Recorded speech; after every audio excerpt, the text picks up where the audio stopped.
So exactly 6 months ago, I fell in love with this mechanical keyboard right here. Io vengo dalla luna che il cielo vi attraversa e trovo inopportuna la paura per una cultura diversa.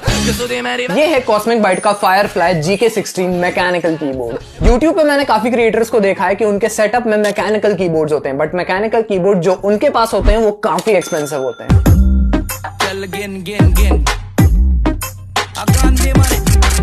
अब आज से 6 महीने पहले I was using this Dell का basic सा mouse keyboard और इसको use कर करके मैं काफी बोर हो गया था। अब यूजुअली मैकेनिकल कीबोर्ड में 3 तरह के स्विचेस होते हैं, ब्राउन, रेड एंड ब्लू। तो मेरे पास जो कीबोर्ड है उसमें ब्लू स्विचेस हैं और वो काफी ज्यादा टैक्टाइल है। Nice.